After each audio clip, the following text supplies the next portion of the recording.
Does that mean we're on? We're on. Hello, everybody. Welcome to the Buckeye Weekly Podcast. I'm Tony Gerdeman, here as always with Tom Orr. And if you heard the pew pew pews, you know that was Kevin Noon behind the camera. So thank you all for joining us. Tom, pew pew. How's it going? Tony, my finger gun jammed earlier. I'm still trying to get it. So I am pewless right now, which is really too bad. It is too bad. But Kevin's got enough pew for the rest of us. Kevin, how's it going? It's going. Gotcha. That's a no. That's no. All right, no more Kevin for the rest of the show. That's our promise to you. You don't even have to ask. We're just going to do that. So save yourself some asking. Instead, ask plenty of questions about the game, because that's what we're here for. We're here to talk about the game, whatever you guys want to talk about, and we'll go from there. Now, today was the final press conference event of the Peach Bowl. It is the most important of the press events? It's certainly one of the press events. That's right. This is the whole week leading up to a game that's consequential, as consequential as this, is just this long extended exercise in everyone trying not to say or do anything remotely interesting. And so, it's like a lot of coaches, there'll be a lot of questions for both coaches. And, hey, for both of you guys, what do you think about, what do you think about the, I don't know, whatever, the current exchange rate between the dollar and the euro? And one of the coaches will kind of, talk for 45 seconds, and the other guy will say, yeah, I agree with what he said. And then you move on to the next question. And Coach, do you feel there are any arbitrage opportunities in the foreign exchange markets? And then, well, either of the coaches could just refer back to go check any of the other press conferences we've done this week, and your answer will be there. Like we've spoken earlier, a few days ago, it's there. But this is also not all of the media is here for 4 or 5 days. Some people just get in like yesterday, and they're here for a short stay. Like TV people, they're very important. They got to ask their questions. We know that. But, this is one of those days where, thankfully, they make it an hour later than all of the other morning interview sessions. But it's one of those where if you happen to skip it, you're not going to miss anything. Because trying to get information on injuries, for one, Ryan Day did say that he expects Mayan Williams to play. Mayan Williams practiced yesterday, so everybody expects, once you start practicing, you should play. But Kirby Smart talking about receiver Ladd McConkey, right tackle Warren McClendon, saying, "Well, we're hopeful." Yeah, we hope to see them play, which was more information somehow than it was what he said the day before, which was more or less, we'll all find out together on Saturday. So, we're trending towards more information. Sadly, there's not another press conference before the game to get more information than the fact that they're hopeful that they get their good football players back. And in terms of the Ohio State availability report, that will go live at 6 p.m. on Saturday. I think it's 2 hours before kickoff. So, no morning availability report for the fine folks in Buckeye Nation, but that's okay. You get used to these 12 p.m. kickoff times. Now you don't have one, and now you miss it, don't you? Don't you? You miss it. Mm-hmm. Yeah, it'll be. I think let's just kind of run through best guesses on some of those right now. We know Jackson Smith-Jigba's out. We know Trayvon Henderson's out. Mayan Williams, I think we're assuming, is going to play. Mm-hmm. Matt Jones, I'm assuming, is going to play. Right, I'm with you. Anyone else that do you think Dallin Hayden is going to play?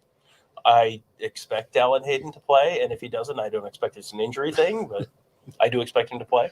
Ryan Day also said he expects him to play more than he did against Michigan, and said they will need Dallin to win this game. Not him specifically. They'll need him to play in order to win the game. So that's a lot to put on a freshman. Say, Dallin, we need you to win this game. And it's like, dude, I'm a freshman. You didn't even let me play against Michigan, but now you think now you're calling on me? Look who's come crawling back. Exactly. Yeah. How dare you? How dare you? But so that's the Ohio State side. The Georgia thing we've covered. Really, not having Ladd McConkey. Where are you right now? Because I'm writing a what I know thing, and the usage of hopeful takes me back to Ryan Day saying, we're not expecting, we're hopeful to get Jackson Smith and Jigba back like a month ago. And so hopeful to me is a bad thing. And so you can be hopeful, but you're not expecting to have him back. So I am of the opinion that I don't think we see Ladd McConkey, but if we do, how could he possibly be 100%? I like the fact that you just took the end of Shawshank Redemption and took it 180 degrees. Hope is a bad thing. I think hope is a word you use when you don't want to give up, any actual hint towards the answer. We're expecting to get him back. Tells you they're expecting to get him back. We hope to get him back tells me, well, yes, they would like to have their good football player back. So that doesn't really tell me anything. I certainly don't expect him to be full go. I'm not really, maybe he makes a token appearance, but if, based on everything we're able to glean and based on everything I've heard talking to some Georgia folks, he hasn't barely been practicing for like a month.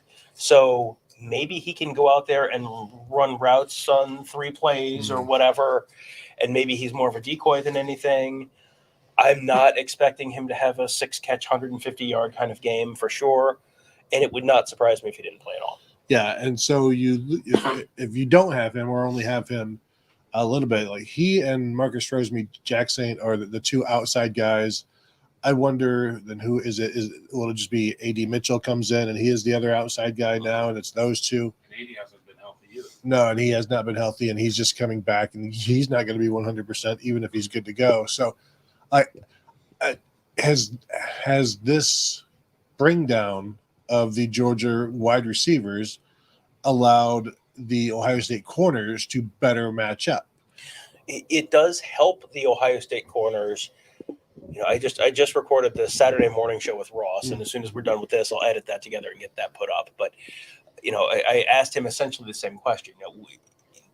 With Ohio State, would you rather, as a defense, try to handle an offense with like one elite wide receiver like Marvin Harrison, or an offense like Georgia where sometimes Kenny McIntosh is going to have 100 yards receiving out of the backfield, and sometimes Ladd McConkey is going to hit a bunch of big plays, and sometimes Brock Bowers is going to put up 150 yards as a tight end?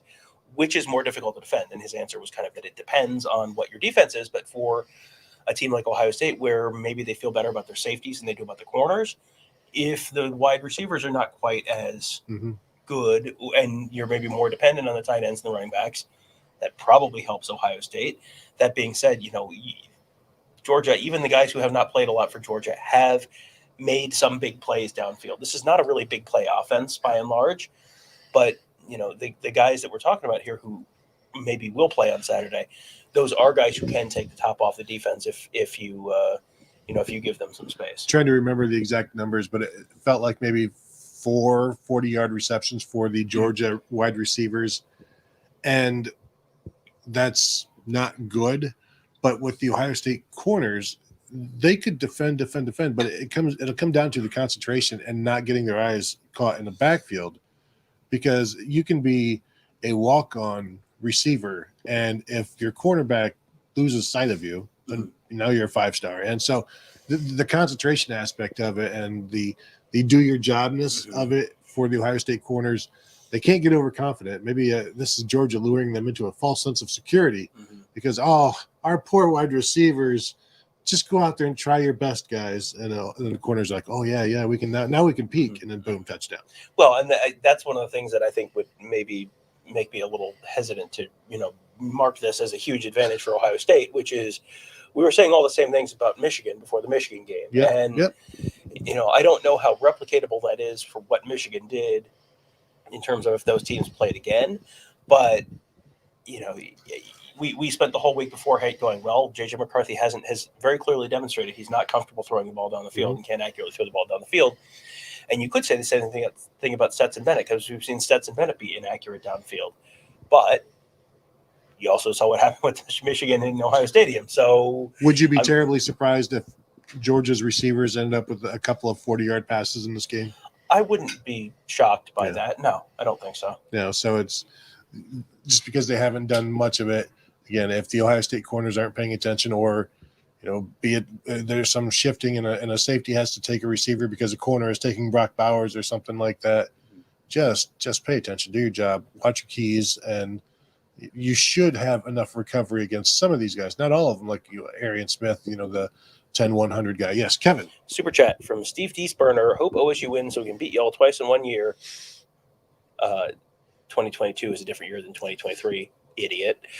Thank you for the super chat. Baby's already chalking up the win for the upcoming season. Yeah. Possible. CJ Stroud is going to have to use his legs more in this one. Go Blue. Is CJ Stroud going to have to use his legs more in this one? That depends on, again, we talked about this, I think, a day or two ago, the blitzing aspect of it, to escape the blitz rather than maybe firing that the first read off of that blitz and throwing it. Maybe he escapes that way and runs. But I think Ohio State will have time to throw, so I don't know how much he's going to be running when he's got, when he can get to his third read or something like that. Now, do I think he should wait that long? Situationally, on a 3rd and 2, don't wait. Go. But again, he's not a good runner. I know everybody wants him to run, and he should run more, but he's not good at it. So we've seen him try, and what most guys would pick up 3 yards, he's just getting back to the line of scrimmage. Yeah, I think there are going to be times where if you roll him out mm-hmm.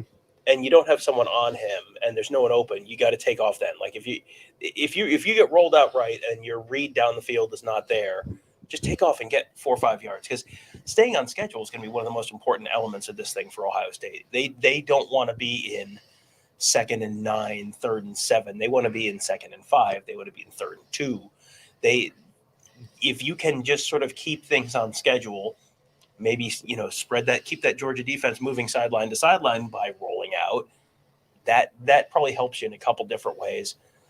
I'm certainly not expecting 50, 60 yards rushing for CJ Stroud, but if he picks up 2 first downs with his legs, that's probably a really big deal for Ohio State. Yep, agree completely. Just move the chains a couple of times, reset the offense, and go from there. Because then also, once you've done that and shown that you will, then the defense has to start to account for that. And now they have to be a little bit different in how they attack you. So if you show that you're willing to do it, then the defense has to respect that.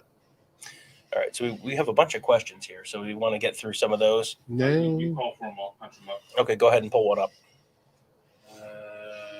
We'll just start with an easy one to talk about right here, and Cameragate. Glasswing Butterfly wants to know about Cameragate. So, what you know about Cameragate? All I have seen is it started as a rumor on a message board. Now, I have not seen anything about a response from Ohio State. And somebody on our board asked why nobody asked Ryan Day about it. And I put 3 reasons why. One, he's not going to give you an answer in terms of, yeah, we found it, we did this, and there's going to be no answer. 2, you're not going to get it. Even though I was a little surprised nobody asked about it. Nobody wants to ask a coach. No reporter wants to ask Coach, I saw a rumor on the internet about this camera. And so, yeah, do you have anything to say about that? And Coach will be like, a rumor on the internet? Really? This is what you're bringing to me? And the 3rd reason was, I don't even remember, but it was valid as well. So I've talked to a couple people just sort of on background on this to try and just get a sense for, is there anything to this? And my sense is there's been enough smoke around it with different people that I was told that they do sweeps of the stadium every day. And there's been enough smoke around it that I think that they found something at some point. It's been interesting. I think there is something that they found. Now, was the camera hooked up to anything? Was the camera transmitting to anything? Did they find it the first day it was there? I don't have the answers to any of those questions. And, this is one of the things where, like, as reporters, we don't really have this sourced in a way that we can write a story about it. So it's kind of like we're trying to gather information, but no one really wants to talk on the record about it. And even on background, you're sort of getting some conflicting information. There's been enough going on and enough of a response. And I've heard from other people who've talked to folks who, it feels like there's something there, but I don't think anyone has a real good grasp of the severity or the magnitude of what it actually was/is. And coaches are so they don't want to accuse other coaches, other programs. I mean, we hear they accuse the ether, but they don't accuse the school. You know, they'll throw something out there, and you can't do that in this instance. Yeah, Ryan Day can't be like, you know, I hear some schools have been spying on Ohio State for this week's game against Georgia. Who would that school be? Name names. Well, I don't want to name names.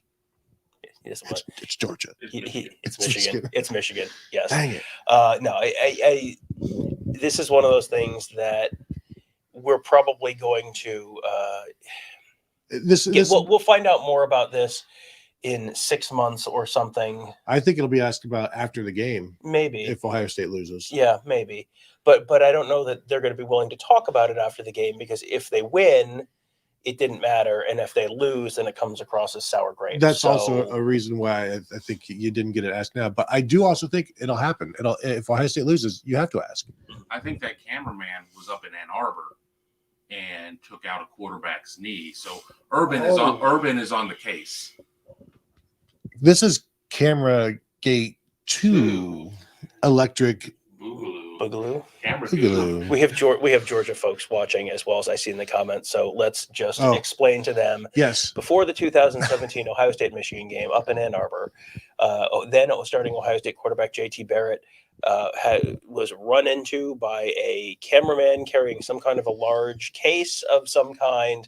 It banged into his knee, locked his knee up, and JT Barrett was forced to leave the game after the knee locked up again.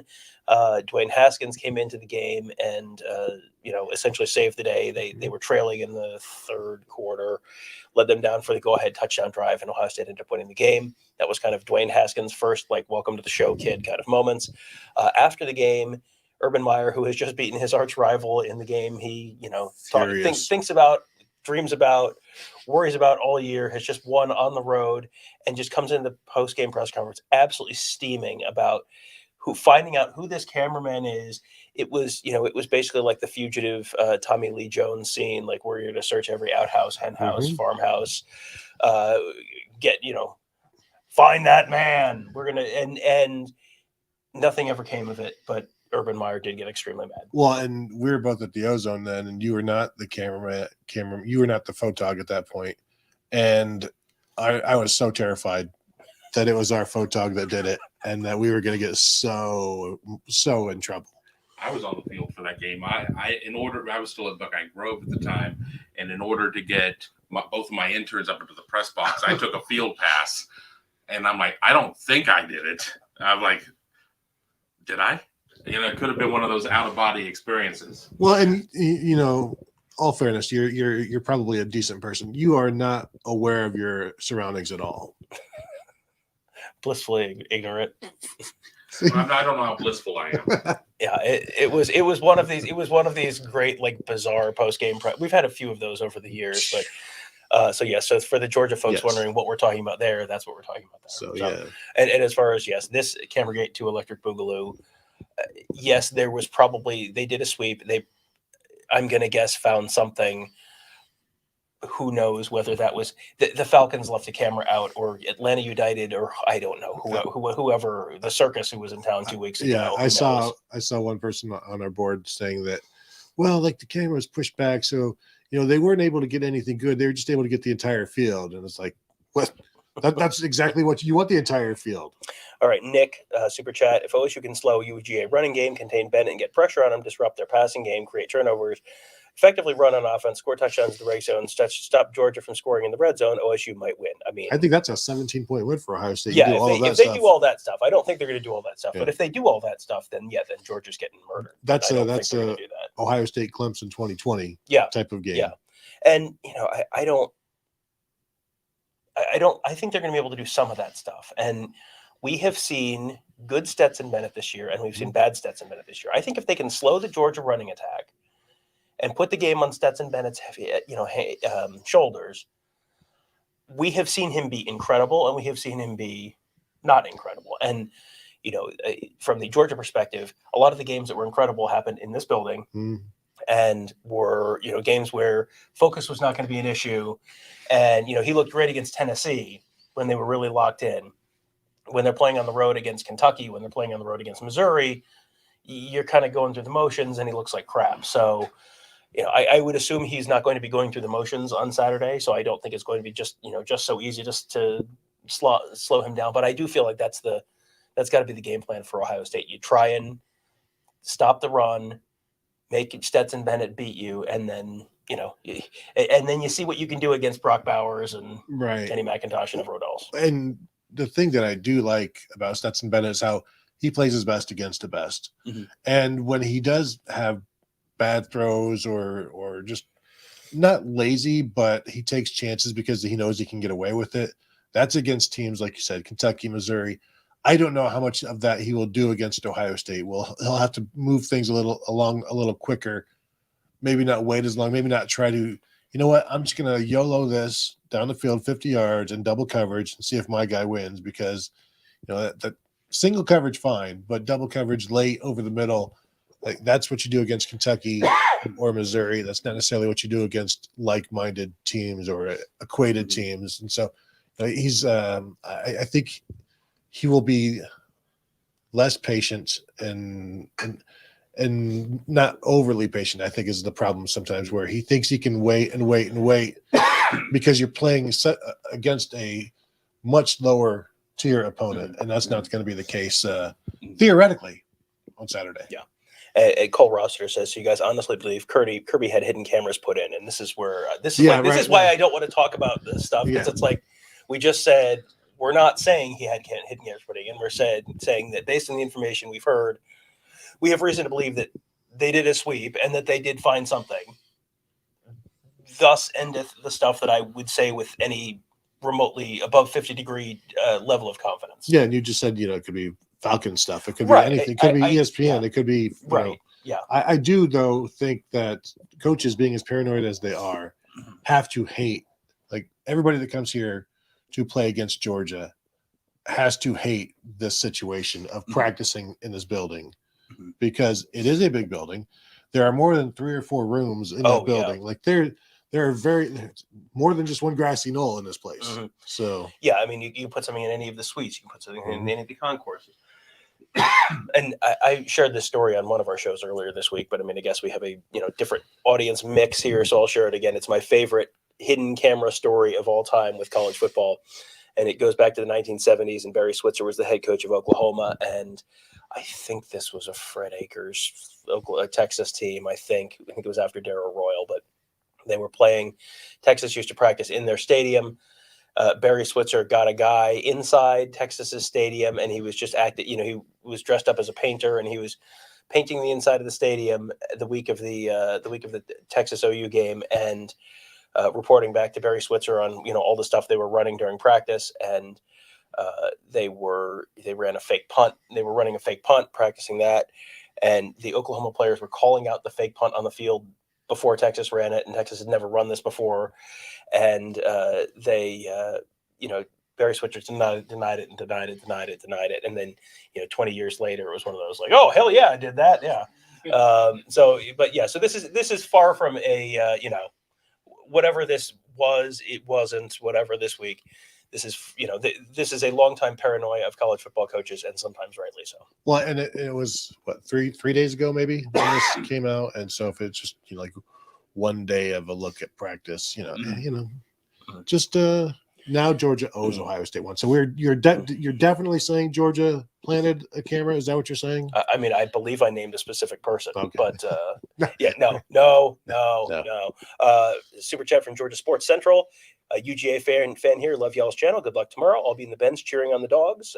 We will be there as well. That will be fun. I'm looking forward. He's going to be on the bench. The bench. In the bench. Oh, sorry. Mercedes-Benz Stadium. Benz. No. Yes. I heard. Yes. Don't get decompression sickness. It's I'm looking forward to this.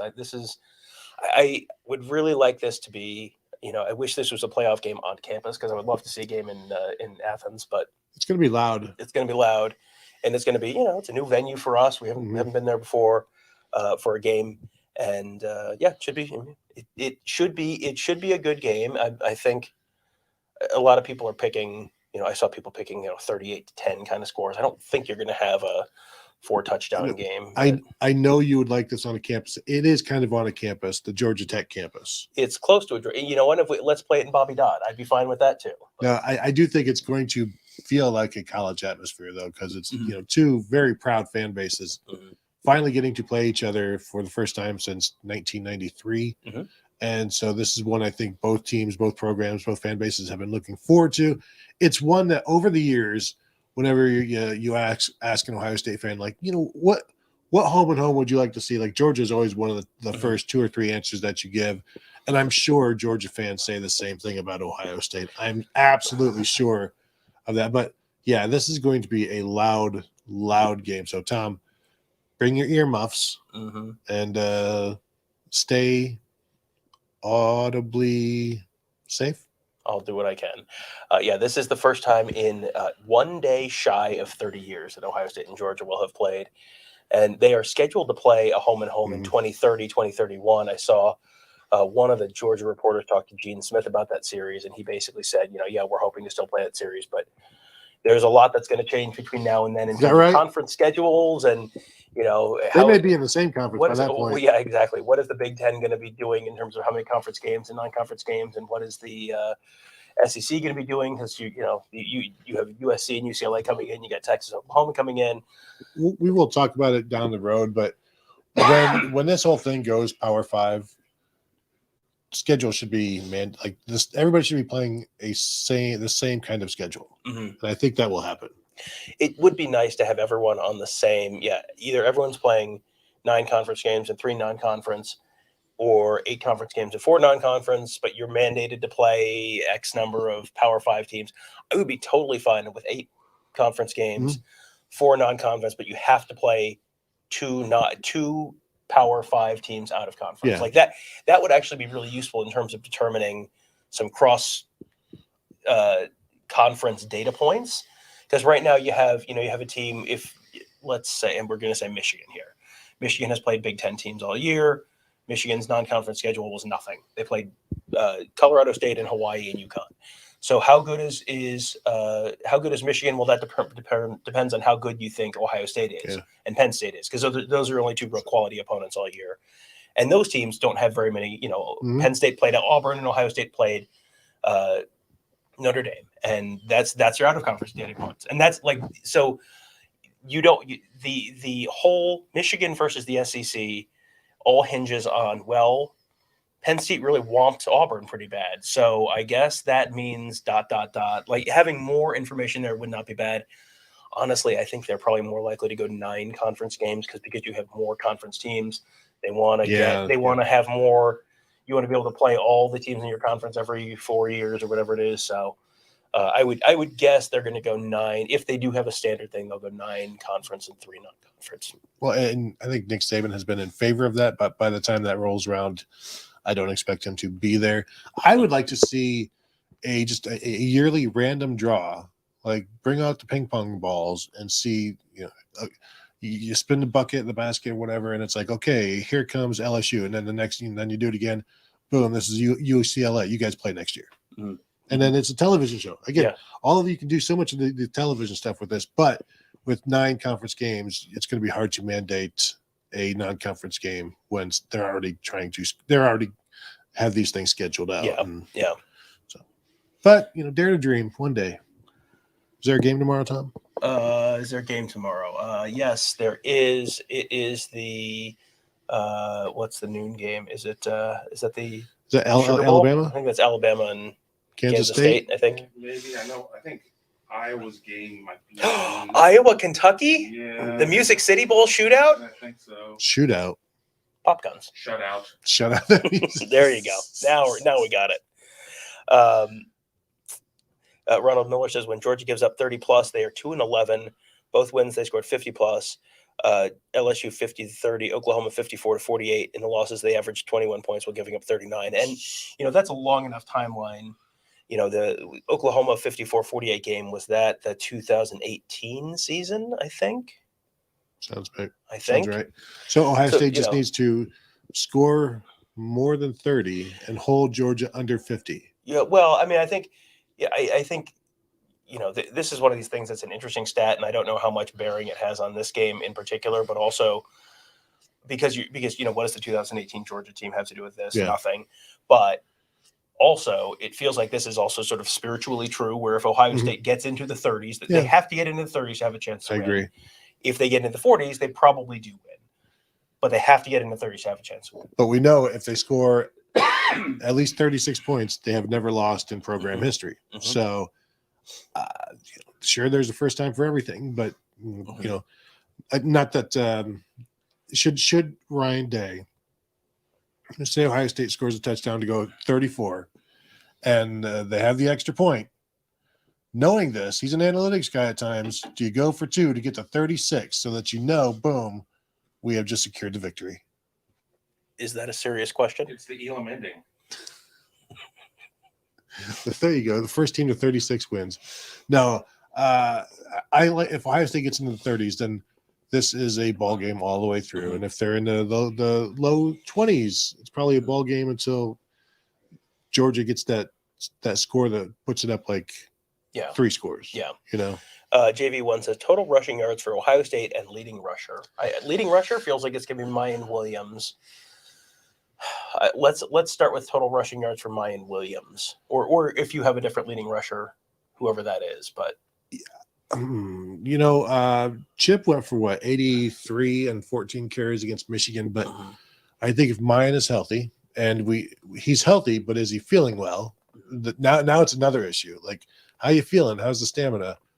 But I would put Mayan Williams, like 55 or 55 yards or something, because I don't know that he's going to get 20 carries. It may only be like 10 or 12. And if he's getting 55 yards with 12 carries, they'll take that right now. But if he's doing that well, why aren't you giving him the ball more, Ryan Day? Well, and how much, he's had, we've heard stomach bug this week.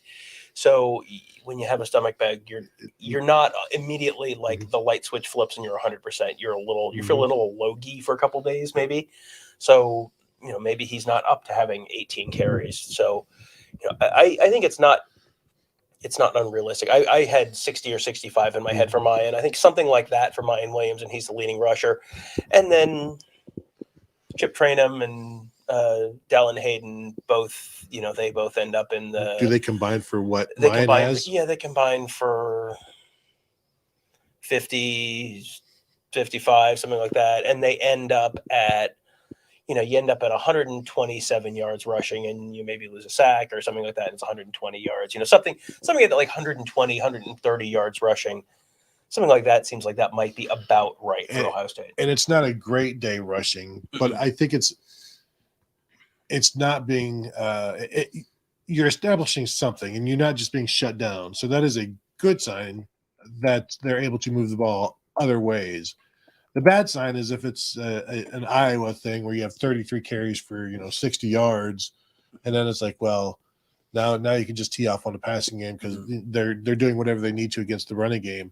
But if they're getting even 3.5, 4 yards a carry, that is it's not winning numbers, but it's winnable numbers.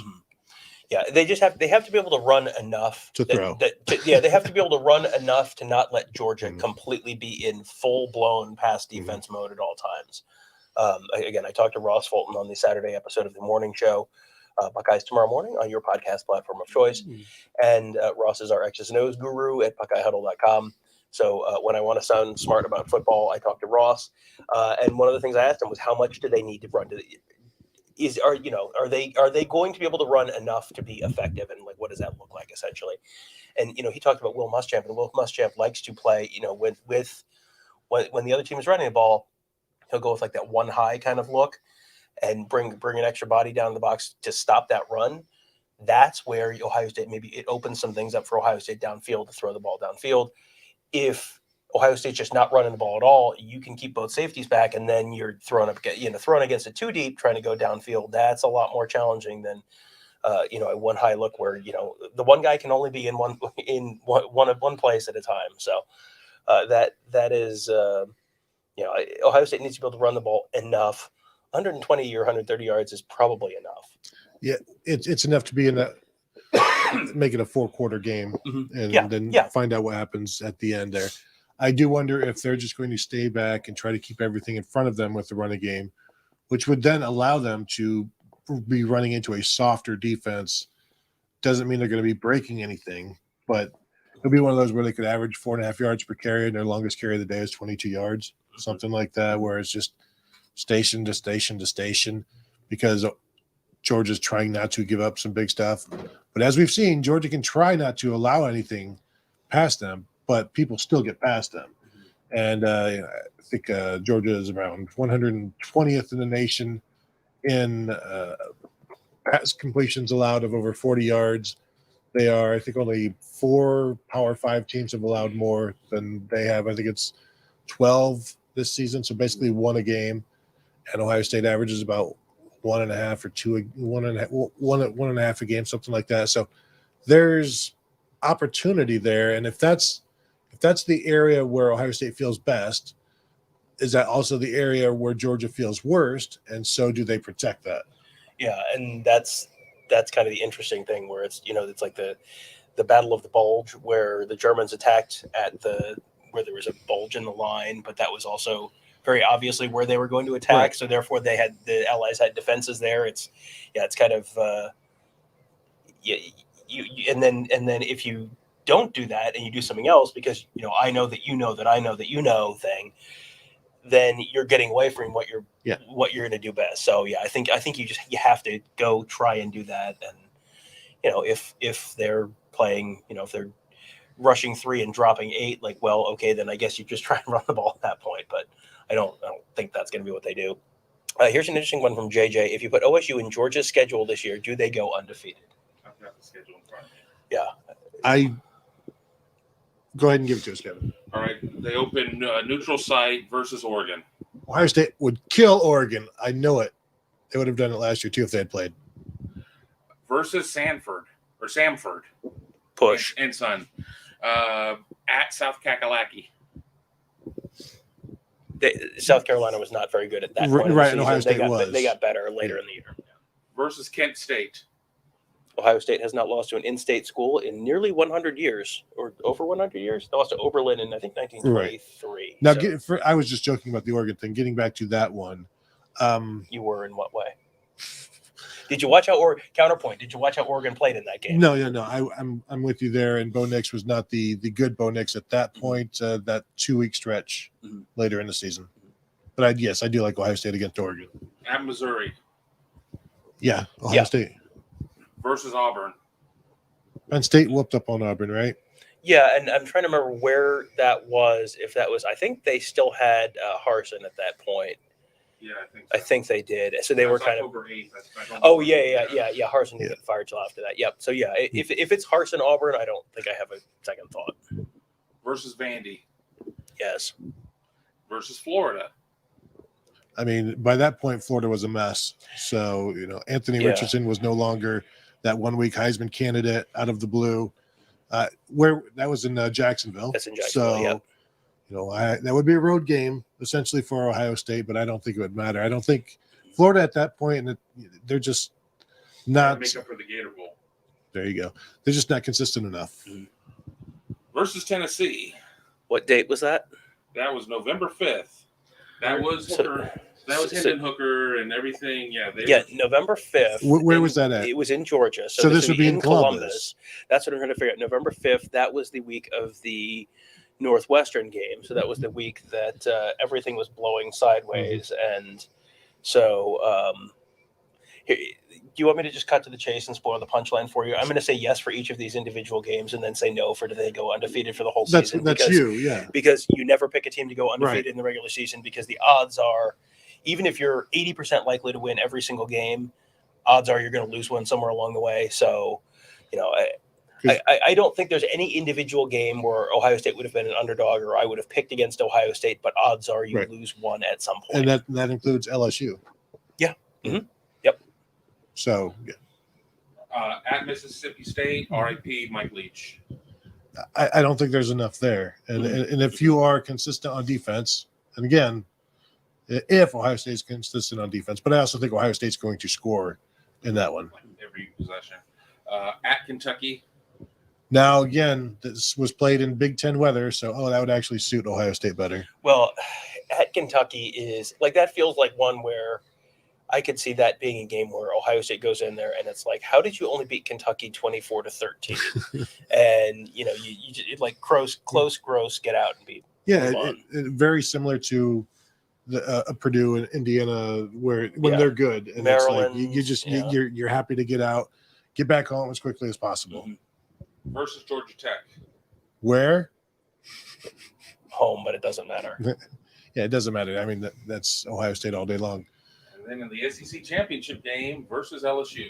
Yeah, LSU, Jaden Daniels can make some plays, and they made some plays against Georgia and combined for over 500 yards passing. But they also showed that they can throw for 500 yards and score 30 points and still lose by 3 touchdowns. So that's the thing I take away from LSU. Yeah. Here's a quick question from Carl Zagasser, 2525. Are Tom and Tony tired of Chick-fil-A? They have had other food other than Chick-fil-A here. There has been Chick-fil-A available at various points every day, not like for every meal, but some mornings you go down there's a Chick-fil-A breakfast sandwich, and sometimes they'll have Chick-fil-A sandwiches, at dinner or after dinner or whatever. But I have not taken advantage of every Chick-fil-A opportunity that has been presented to me. It's been, they've had plenty of other good stuff. Well, and there was some sandwiches out down there for lunch today with the pizza. I did not have any sandwiches, but also, at like midnight last night, there happened to be a bunch of sandwiches come rolling in, and so that hits the spot. Like, am I going to go home? I'll be home on a Sunday. Am I going to go home and on Monday, am I going to be like, gosh, I want some Chick-fil-A? No. But while I'm here, I don't know. I don't know what my chicken sandwich count is now, and so I'm not sick of it yet. But I'm not going to be like, oh, okay? Because I'll take another one. Because even coming down from the press conference today, they're trying to get rid of these sandwiches, and they're just giving people, here, take this breakfast sandwich, take this sausage sandwich, and it's like you can't say no because they'll start to get violent with you. The only thing that I've been very insistent on doing is getting a salad every time it's offered to me, because it's like, all right, I can't just eat fried chicken and pizza lots of all water. Week. Yeah, a lot of water and salad, and try and balance out all of the Chick-fil-A. Chad W says, I need a legit final score prediction, and we have are the score predictions up yet on the site? I'm looking. I don't think so. Yeah, I think those are going up at some point today, but I will have to see what I said. It is not up. Not up yet. Okay, well, do we want to allow it to remain a mystery, or do we want to have me make people mad? I don't even know. How about we just give my prediction? Okay, let's just give Kevin's prediction. All right, that works. I know you're supposed to know it. There are going to be a lot of people out there, lesser, weaker people, who are going to be picking against the Buckeyes. People who snort lines of Heinz. People who think the Mets are good. I, on the other hand, am an optimist. I've got a great disposition. I'm always looking for the best out of people. And I'm looking for the best out of Ohio State in this one. But really, when it comes down to it, I give you one word. Come on. Why aren't you going to pick the Buckeyes? Come on. No, there is a path to victory for Ohio State, and I think a lot of people are going to say that a lot of things have to go right. I think Ohio State has had 30-some-odd days to get some things to go right.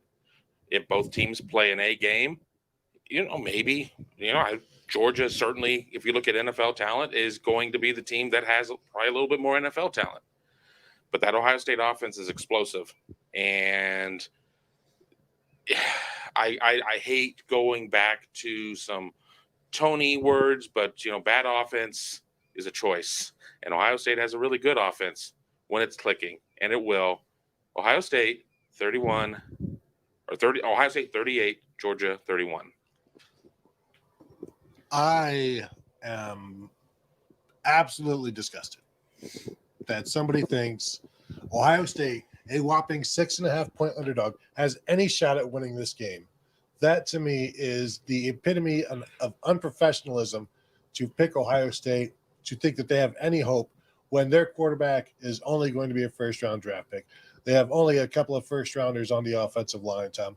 Only All-Americans in the defense at linebacker, and all kinds of future All-Americans on the defensive line. For somebody, albeit Kevin Noon, to pick Ohio State to win this game, is this the most egregious thing you've ever seen?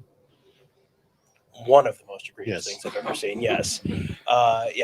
Here's the thing. This is one of these games where, we make a score prediction. It's like, this is the only thing that can possibly happen. This exact thing is going to happen. And don't allow me to reveal this to you unless you want to have this end of the movie spoiled for you. I go back to the Michigan game. Before the Michigan game, I picked Ohio State to beat Michigan, but I said, look, there is absolutely a path for Michigan to beat Ohio State, and but if these things happen, boom, boom, boom, boom. And I think that Michigan game was probably about a 95th percentile outcome for Michigan. Like, if you can find a Michigan fan who is willing to give you 3 touchdowns if these teams play again, you should take that bet, because it is probably not going to be that kind of game again. That was about a best possible outcome for Michigan. But there's a whole spectrum of outcomes that you could talk about here. And I've picked Georgia to win 38-24, but that is Ohio State bogs down in the red zone, kicks a field goal, fails on a couple more red zone trips, turns the ball over on downs, turns it over, whatever it is. The defense isn't able to hold up over the course of 4 quarters. Even at a 38-24 game, that game is probably 24-17 Georgia in the third quarter, and then Georgia scores a couple touchdowns late to put it away. But yeah, of course there's a way Ohio State wins. If Ohio State converts on those, if Ohio State is scoring 7s in the red zone, Ohio State can win this game. If Ohio State is throwing the ball deep, which they absolutely can do because this Georgia defense absolutely is vulnerable deep, absolutely they could win this game. And if Ohio State wins this game 42-31, am I going to be shocked? Like, absolutely not. That's not even a 95th percentile outcome for Ohio State. A 42-31 win for Ohio State is probably about a 80th percentile outcome. Like, there's a way it's even more than that. I don't expect it. And, there's a way it's 38-7, 38-13 Georgia or something like that. That's a possibility as well. But I think 38-24 is kind of about the middle of the road, and give Ohio State a 1 in 3 chance of winning, something like that.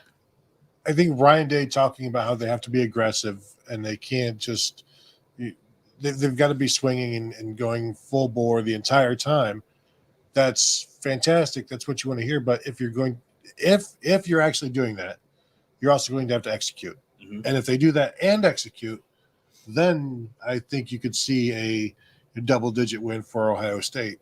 I went 34-27 Georgia, and Tom, if you'll notice, 27 points, that's 2 field goals most likely. Mm-hmm. And I think, Georgia can kick field goals. I have both teams kicking 2 field goals, but Georgia basically winning 6 scores to 5 scores mm-hmm. and keeping Ohio State at arm's length. And I still think Ryan Day doesn't want to kick field goals, is talking about being aggressive. I still think when it's close, and I do expect the game to be close throughout and close enough to justify field goals. Mm-hmm. At some point, it gets to if you're down 14, well, we kick a field goal here. We're just down another field goal and a touchdown and a 2-point conversion. You coaches rationalize this stuff. Tony, anytime you can turn a 2-score game into a 2-score game, you have to do it. That's the thing, and I still think it's going to be difficult for him to get away from that. And not that he is this conservative coach, because he's been the most aggressive head coach that Ohio State has arguably ever had. But it's big game, close game, every point matters. But as I've said before, 7 points matter more than 3. So you can kick 2 field goals, Tom, and I've checked the math on this. It's not as much as 1 touchdown. So hang on. I'm checking the math in my head right now. A point after is not part of the touchdown. It's the same amount as 2 field goals, Tom, a touchdown. But you know what? It's the chasing points, the 2-point conversion thing. Well, if you don't get it next time, you'll probably get it next time. You'll eventually catch up. I think it's the same way with, let's not kick the field goal. Let's just keep going for touchdowns, because eventually you catch up. It's a lot like shooting threes instead of twos. Mm-hmm. If you don't have to be as effective, you don't have to have the same conversion percentage, but eventually you start scoring more than you would have. Yeah, it's like effective field goal percentage in basketball, where that's an advanced stat where you know what a field goal percentage is in basketball, right? It's the number of shots from the field divided by number of attempts from the field. Effective field goal percentage is number of 2-point shots from the field plus parentheses 1.5 times number of made 3-point shots of the field close parentheses divided by. So you get 1.5. You essentially get 1 for every 2-pointer basket and 1.5 for every 3-point basket. That's essentially what this is. This is so this would be 1, and it would be you get 1 for every field goal, and you get 2 1/3 for every touchdown, and then you divide it, and that's a big difference. If you're scoring touchdowns, that's what's going to keep Ohio State in the game. My working theory is if Ohio State has 3 possessions in the red zone that end with a field goal or less, so a field goal, a missed field goal, a turnover on downs, a turnover, there's no way Ohio State wins the game. 3 possessions in the red zone that end in less than touchdowns, there's no way Ohio State wins the game. And that means that every time you run that kicker out there, the clock is moving. The doomsday clock is moving 1 minute closer to midnight every time you run that field goal kicker out there. Yeah, and that's what I wonder if they go in thinking we can only kick 2 field goals, or we can only do this so many times. Like we only have 3 challenges. You only have so many things. And when do we use our 2 field goals? Do you use them right away? Do you have to save them? Because once you have decided, well, now we've already kicked 2, but now we're in another field goal situation. You've just done what you said you didn't want to do, and now you are on the path of scoring and kicking a bunch of field goals and losing a game, and knowing that you can't kick field goals to win this game. But now you've kind of just kicked yourself into a corner, so to speak. And I think you almost have to limit yourself and say no more than 2. But I don't know that coaches are like that because, well, every situation is different. You've got to look at every single situation, measure it as to what's going on, what the opponent is doing. But I think we've seen this so many times before that at this point, does it matter what the opponent is doing? Does it matter what the situation? Because it always ends up the same. If you kick 3 or 4 field goals in these games, you lose. Yeah, that's just kind of how these games go. And you want to go back through Georgia's games this year. Missouri just kept kicking. Missouri kicked a bunch of field goals, and they controlled this game the whole game. They kept kicking field goals, and eventually Georgia's talent advantage won out in the end. Just their depth won out in the end. You can't let a team hang around like that. You gotta put them away if you have a chance to put them away. Glasswing Butterflies says, if you 2 are wrong, what will you do to make it up to us true fans? Kevin, feel free to decide their punishment. I mean, I've already weighed in. Tony has to wear a T-Rex costume for like the next month on all shows. And then I said Tom has to get a Yankees tattoo, like a little teardrop under his eye. But somebody said face tats, that has to go away. So, okay, Tom has to get a tramp stamp.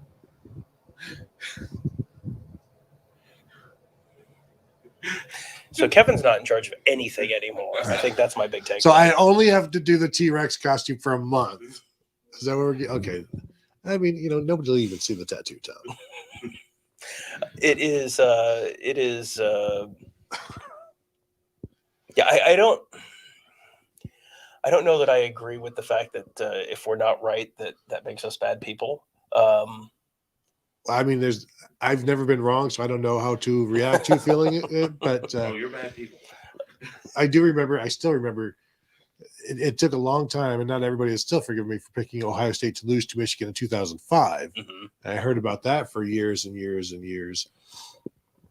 But Ohio State barely won that game. Right, exactly. And it's like I picked Ohio State to lose to Utah in the Rose Bowl last year. And guess what? When it was 17-3 in the second quarter or whatever it was like, yeah, that was looking pretty good. And Ohio State won that game with all of 7 seconds left. So, that was not the most outrageous incorrect score prediction I've ever made. Well, and here's how the professionals do this. And this is what we will do if Ohio State wins. We'll come on here and we'll be like, we told you if Ohio State would do this and this and this, they're going to win. Well, and that's the thing. And it is this is why we have these conversations this way, because we're not pretending we know exactly what's going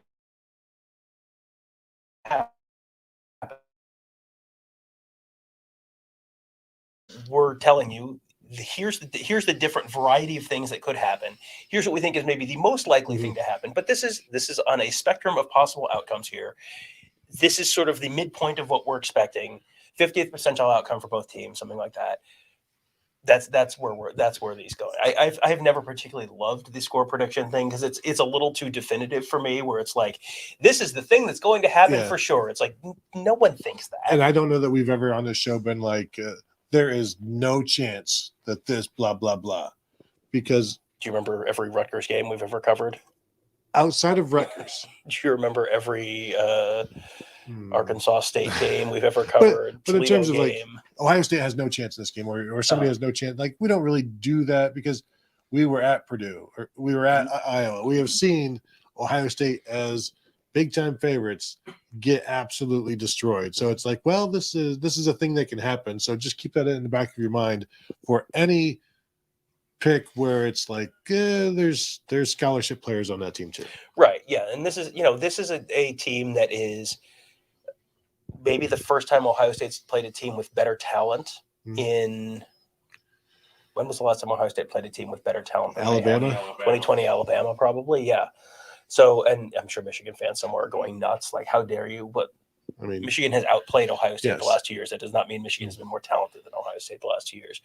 And if you listen to the Michigan players talk after the game, they're very clear about the fact that, oh, look, we're a bunch of, look at all those 5 stars. And, so they sound jealous. Well, they sound like they recognize that the talent, the talent equation was not necessarily in their favor, and they won anyway. And that's a good thing from their perspective. That's an inspiring win from their perspective. But Ohio State does not get out talented very often. This is a game where Ohio State has the possibility of getting out talented, and this is probably the only time Georgia has the possibility of getting out talented this year. Yes. Regardless of who either of these teams plays next, I think this is the only time that these two teams might get out talented. So it's a little bit of an outlier, in that respect. Super chat from El Suzabo. The chat will decide the punishment for Tom and Tony. They will pay for their treasonous predictions. Treasonous. You know what? If the chat can vote on it, but it's like the Football Writers Association of America. Everybody that is part of it can vote on the All-American team, and then there's like a committee of 8 who take their thoughts into account, and then they're like, we're actually going to go with these people instead. So Tom and I will be the committee of 8, and Kevin. Super chat will decide it. Maybe we bring in suggestions, and then we limit it down to 4 per man. And then it's kind of like a little telethon, whichever super chat category makes the most in each of them, that's what it is. I'm thinking the Mayo Bowl celebration for the winning coach gets mayonnaise dumped on their head. Tony gets ketchup. The math does itself. Why should he get a punishment like he does like weekly? Oh no, not dumping ketchup on me. Yes. Yeah, I do like the idea of maybe we make this like a silent auction of super chats where people just have to like bid increment of $5, and whoever ends up with the highest super chat gets to decide. Like, what's your favorite wing sauce? I like a spicy garlic. There you go. Boom. Right in the eye. I'm not sure. Blinded for life. I'm not sure I want to smell like spicy garlic for a week. That might be. Well, would you rather something about covered in peanut butter one day a year? I don't know. Stars matter. Anyway. Henry, California with a question. Over under, what yard line will Ryan Day go for it on 4th and 1 in a 1-score game? Oh, that's a good one. 4th and 1 in a 1-score game. I think 4th and 1. I think you could tell me anything back to his own 45. I was thinking 45. 4th and 3. I think he's probably. Yeah, they're 45. Yeah, well, and it also, I think the question is also, Fourth what quarter, direction is the one-score game? Are they up or are they down? If they're down, then that goes further out. If they're up, If they're up, shouldn't he be more aggressive? I'm not saying the question is not what I would do. The question is what Ryan Day would do. And If they're gonna be aggressive and they're gonna swing, you keep going for the win. Sometimes, most times, perhaps that doesn't work out, but you only need it to work out for you. And I want to see them follow through on these promises, and I wonder what would happen. I wonder what will happen if they do. I'm already getting so angry at the 4th and 3 punt that's coming from the plus 45 for no reason at all. Well, if it wouldn't be no reason if Georgia's offense is being stalled, like say for the first quarter and a half, you're like, oh, our defense is playing great. Let's pin them back at 5, and then boom, 95-yard touchdown drive, and now Georgia has the momentum, and you can give up momentum so many different ways. You can also choose to keep it. Didn't you basically just describe the 2019 Fiesta Bowl? Yeah. How'd Yeah, that work out? Exactly. And that doesn't mean you learn from your lessons. You just means like, man, if we would have just tackled, we would have had them. So let's just tackle this time, guys. It's always about if we don't make that, if this player doesn't make that mistake, my choice to punt will be okay. Lisa Sims says, "What happened with our team in Atlanta? I heard about that. What? What? So, allegedly, the band got robbed. Oh, band. Yes. Got robbed In Atlanta. I don't know. I don't have any details. I was actually kind of trying to look for something right now as we put this up, but I've not found anything. But somebody brought it up at lunch amongst media members, and they didn't have any details, so I don't know. What's funny is they were talking this morning. The Peach Bowl president was talking about how this has been such a pleasant experience for both teams, and now everyone's had a good time, and they haven't had any problems with anyone and all that kind of stuff. Colby said, "I heard some Ohio State band members got robbed in their hotel room. I hate Atlanta." Oh, wow. I wonder where the band is staying. Are they're probably not in the Omni. I don't know. It was interesting to hear the Peach Bowl president talking about how he views the media as the third team of the Peach Bowl. You got the 2 participating teams, and then the media being the third team. I wonder where the band falls in there. Are they not a 6th team, 7th team? Apparently, I don't know. That's pretty scary. Was it? Apparently, was in the Hilton. So I don't know where the Hilton is. The whole roster, as in their instruments, if so, Kirby did it. Scouting the band. The real question is what caught on camera. No, that was stolen too. Oh, that was stolen too. Yep. That's not great. That's not what you're looking for. No. And we've had nothing but positive experience in Atlanta. So knock wood. Yeah. But no, it's been It's been nice. It's been really nice, and I like downtown Atlanta a lot. It's a nice. We're in the Centennial Park era. El Suzabo says this was reported by a band member's mom today. They had wallets, luggage, and iPads stolen. iPhones, iPad stolen. So from somebody had a room key, broke into a room. Yeah. That or an inside job by housekeeping or something. It's always an inside job. That sucks. That's not great. That's not fun. We have been. We've had someone we were traveling with who had a bunch of stuff stolen at the 2018 Purdue game, and it does make quite a mess of your life for a while when that happens. Not great. Cancel everything, and then deal with all of the aftermath. Michael Serafino says reception target prediction for Cade Stover. What do you see for him? Because I think they're going to go. I think they're going to be a little heavier on Marvin Harrison than they would be in a normal game, because you have to let your best player, let Michael Jordan take the shot. It's great that you have other guys on the floor, but let Michael Jordan take the final shot. I think any big moment they're going to be looking for Marvin Harrison. So I think you might see fewer targets for Cade Stover, but I'll say 3 targets, 2 receptions, something like that. Wow. 4 targets, 3 receptions, 2 receptions. Now, if you all recall, one of my bold predictions from yesterday's show was that Cade Stover will have more catches than Brock Bowers. Mm-hmm.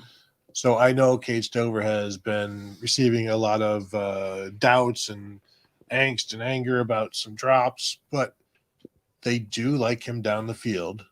And this is a defense that if they're going to stand back, stay back, try to limit what the receivers can do, is there something that Cade Stover can do down the seam, get behind the linebackers in front of the deep safety, something like that. I know he's heard it for the last few weeks and probably wants to prove himself. And I think I would think 5 targets, 4 catches. I'm feeling bullish. Of course, that also means that 3 catches for Brock Bowers, but that's not new. That would not be new. No, that would be completely new. But if Vlad McConkey is not healthy, how many targets does Brock Bowers get? Brock Bowers is going to get a lot 12? of targets. Yeah, I mean, I think Brock Bowers, the most receptions he's had in a game this season is 6. I would expect something in that range for him. So, yeah, I don't think you're going to see Cade Stover with more receptions than. That's why Brock it was a Bowers. 3-point. That's why it actually makes prediction. it bold. Yes. Tyler Nagy says, Tom, can you tell Tony that I said hi? Tony. Tyler Nagy says hi. Thank you. Hey, Ty. How you doing? Thanks for saying hi. Thanks for not addressing me directly. Cole Rosser says, do you guys think the spread concept leaves the defense exposed? Alabama made the change to spread and their defense disappeared. That's interesting. It's an interesting question. And correlation without causation. well, I think when you go to more of a, one extreme one way or the other, so you're running, Surface Academy flexible and triple option, you are not defending the pass at all and you're not defending anything remotely like what anyone else is running. When you're running the air raid, like Mike Leach defenses always were kind of struggled because they never had to defend power run or any of that kind of stuff in practice. I think some of the defensive, the negative defensive trends that you've seen are just sport wide right now, where I have a feeling if they started enforcing the illegal men downfield penalties as the rule is written, all of a sudden everyone's defense would magically get a lot better almost overnight. What about the idea that philosophically it has become an offensive game, and once that defensive coach gives over his life to we need more offense, they are less they're not as staunch defensively. They don't have the same demands because you will get more possessions. Like, you're not playing ball control offense anymore. So you have, I don't know if you just don't, why don't you do both? Like, why don't you still be that staunch, every play matters as a defensive guy, but also let's go score 50 points. Let's stay not allowing more than 9, but then also score 50. So your revolutionary idea is that you should outscore every team you play by 40 points or more. I'm just saying that I'm not sure how you haven't been hired yet. If you could pull that off, you would win a lot of football games. Give me a chance. But the question is interesting because it does seem to, like, once you decide, okay, we're going to go get that 5-star quarterback, we're going to start slinging this thing around, and Alabama's defense has dwindled a bit, but it might just be happenstance because Ohio State's defense goes up and down, and I don't think it really matters which offense they have doing it. Yeah, I don't think there is a real strong correlation between you go to a spread offense and because honestly, everyone's kind of running like for the last 10 years, everyone has more or less been running some variation, even the spread. Even Jim Tressel ran some spread. Yeah, and Georgia's throwing the ball a bunch. Yeah. And Georgia. Did you know, this is one of these fun facts I learned while I was researching a show this week. Georgia throws the ball twice, 2 pass attempts more per game than Ohio State does. If you stop the average fan on the street and say, which team throws the ball more, you would say Ohio State by a huge amount. And Georgia throws the ball more than Ohio State does. So, sometimes you just have Pete Golding as your defensive coordinator, and that's your problem. And so that may be the fixable thing for, and Alabama's had some personnel stuff, and they've had injuries. And so I think there's a lot of stuff that goes into it that I wouldn't chalk it all up to that one. Right. And you don't also want to just look at one program and cast it nationwide. Right. Just because this is what's going on in Alabama. Now, I will say Georgia's offense is it's weird. It's like it's a 12 personnel spread. It's like it's a power spread type of thing because they can go from 12 to then they'll flex out a tight end and they'll go from 12 to 11 and still have the same personnel in there and do all sorts of different things. And they can go empty with all 5 of those guys in there. And so they can do all sorts of things from their just base 12 pack or 12 personnel package. Jeremiah Yoder, question for y'all. If Ohio State wins the pregame coin flip, do we take the football or do we defer? To me, Tony, the answer is always, always, always you defer and give yourself a chance to win that middle 8. Yep, that's one of my core football beliefs. Never allow your opponent an opportunity to have 2 consecutive possessions. The last possession of the first half and the first possession of the second half. So always defer so that you can get the ball in the second half. And Georgia, watching a bunch of Georgia games this year, it's been very interesting to watch Kirby Smart manage the clock in that middle 8. He seems like he's very, very good at managing the clock in that middle 8, where they are very conservative with the ball.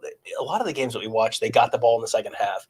And so they were kind of like milking the clock down at the end of the first half and playing very conservatively, maybe even costing themselves a chance to score a touchdown, but not letting the other team get the ball back. I think Tennessee might have, they scored a touchdown and Tennessee got the ball back and maybe kicked a field goal or something right before the half. But, the other games, they were holding the ball. They would kick a field goal or something right before the half, score a touchdown right before the half, and then get the ball back to start the second half as well. You don't want to let Georgia do that, because that's where a game that's 14-10 suddenly turns into a game that's 24-10 or 28-10 or something like that in the span of 8 minutes, and all of a sudden you've gone from, wow, this is a close game, to, oh boy, we're in real trouble now. And you never had the ball. Yeah, I think definitely you defer. Odysseus 2002 says, would Tony get into coaching if there was a Heinz ketchup bowl? He just get into the bowl. Just like the people jumping into the Salvation Army pot I've got too much to do, and I already have plenty of people in my life that don't listen to me. What? What? I just was looking through this. Odysseus earlier said, Thomas, and the eternal pessimist, guess it comes with being a Mets fan. There's probably some of that, Tom. Me, however, as a Cubs fan, eternal optimist. I would start singing Sunshine, Lollipops, and Rainbows, but I think that might get us demonetized and or make everyone leave, so I won't. Thomas Kirkpatrick says, do you see Ohio State moving the pocket quite a bit for CJ to minimize the vertical pressure from Carter up the middle? Carter is not a huge factor in the pass rush generally. I think he's had 3 sacks this year. He's more of a factor in the run game. I think he's going to have a bigger impact on their ability to run inside zone than he will necessarily on CJ Stroud. I do think they probably try and move the pocket out for Stroud a little bit, roll him towards Marvin Harrison's side of the field. And, if Harrison's open, great. If whoever else is on the field side of the field is open, great. Otherwise, tell him, look, you got the two reads over here. If they're not open, just running to take what you get and just get 4 yards. Just turn 1st and 10 into 2nd and 6 and just stay on schedule. Yeah, I think they will do some of the rolling out. I don't know that they'll have to do a lot of it unless Jalen Carter says you better do more of it. But yeah, run some levels. And the thing that Stroud will look to do is take the deepest of the levels, and you don't necessarily always have to do that. And I know you want big chunks in this game because the bigger they are, the closer, obviously, you get to scoring, but also if you can just continue to move the chains, I think is the most important thing here. And then when you have an opportunity to take a deep shot, take it. You don't necessarily need to force it if you also have something open, a sure thing underneath. Yeah, just keep the chains moving more than anything. But and then score in the red zone. And score in the red zone. In addition to the thing I talked about earlier with where if they have 3 red zone possessions and something other than touchdowns. Georgia's defense is so good in the red zone that I think you are going to have empty possessions in the red zone. They've given up 32% touchdowns in the red zone this year, which is one of the best, if not the best in the country. And so you're not, Ohio State scoring 65, 70% touchdowns in the red zone, something like that.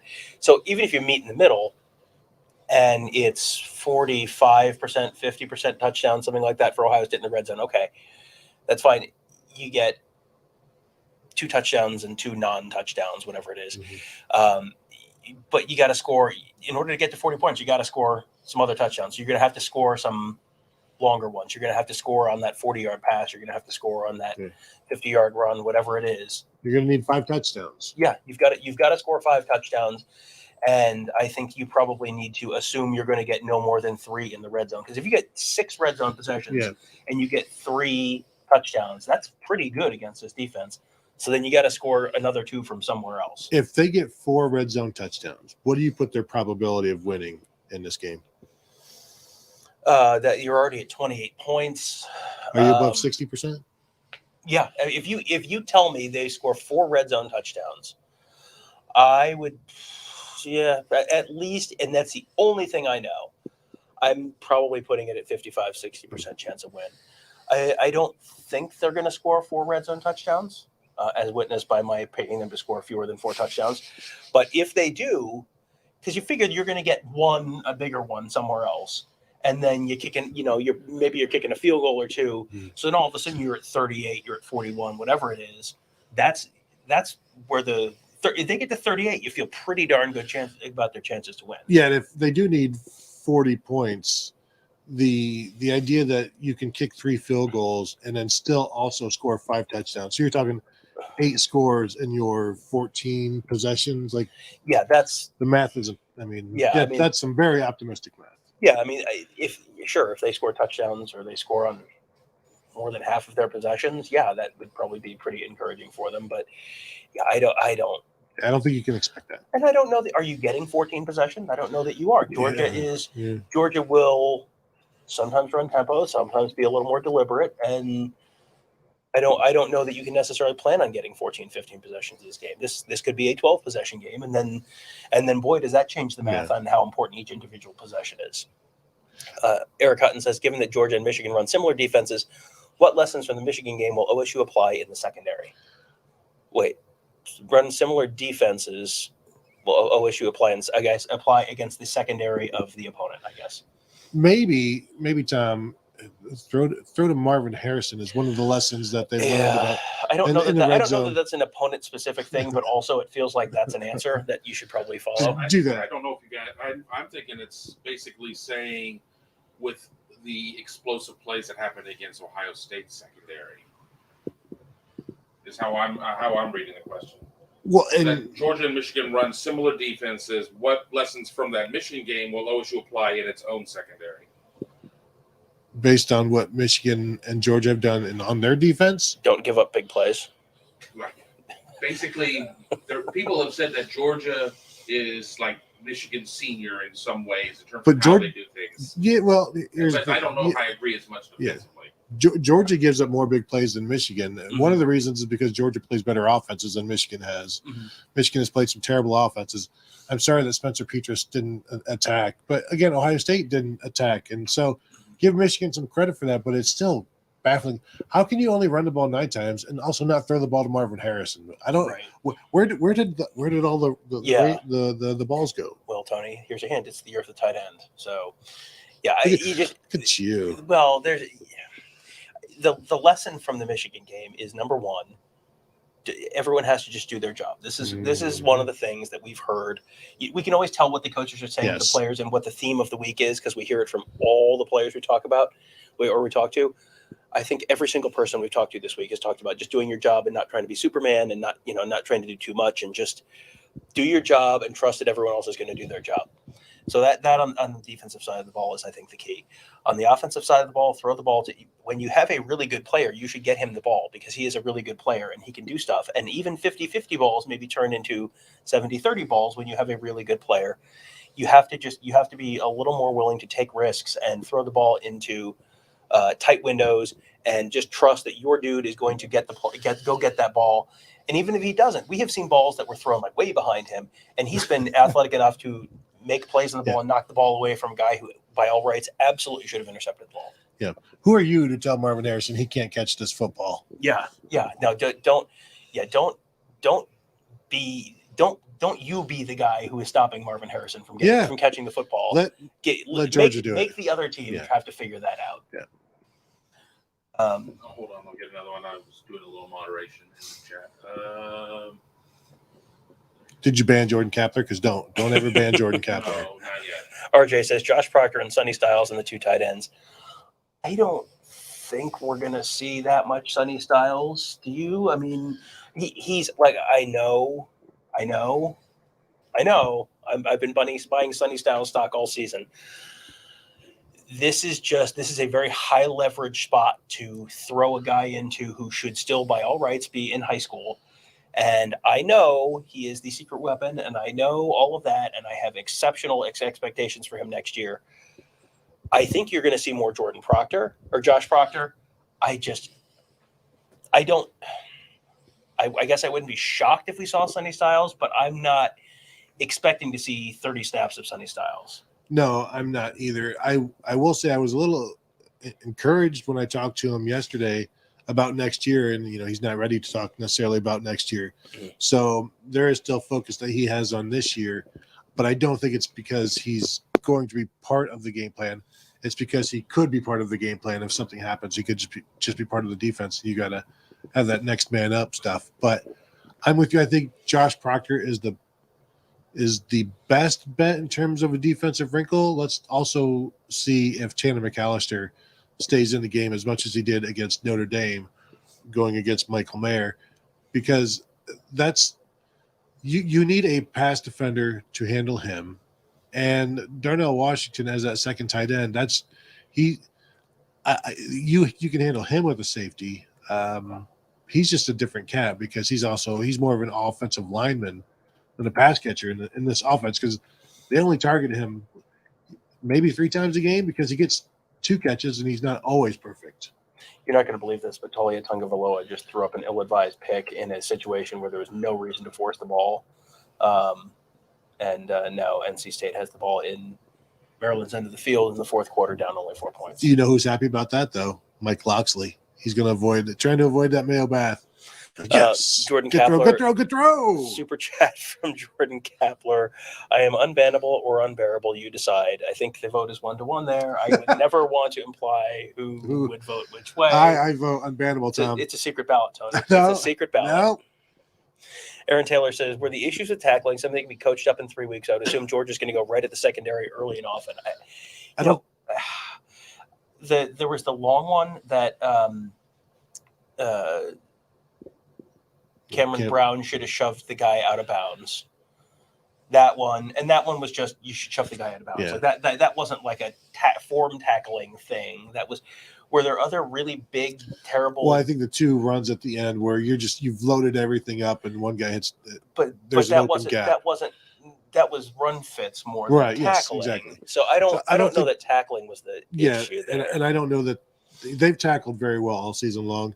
Now they have had a couple of missed, not even, I guess they're technically missed tackles. The contact is there. They just didn't bring the guy down and he runs off. I think it happened against Notre Dame as well. Mm-hmm. And it hasn't happened a lot. I think they've been pretty solid. Lathan Ransom, Ronnie Hickman as that last line of defense have been pretty good. So I don't think that's a huge concern. But also I know it's been more of a focus because, hey, you missed some tackles. Let's not let that happen again. Yeah, I think the focus has been more on, rather than tackling form, has been more on the do your job thing. Yes. And, Lathan Ransom has been great all season. And Lathan Ransom did not have a great game against Michigan. You need him to go back to what he has been for the rest of the season. Yeah, I agree. Hummus Hero says, hey, Tom, Tony, and Kevin. That's all right. That's fine. Colby says, I see a lot of media questioning OSU's physicality. Any thoughts on that? That is talking points. And that is a narrative that has been put out rightfully after last year's Michigan game. Mm-hmm. And then it was carried through this year. But this has also been put forth by Ryan Day talking about toughness.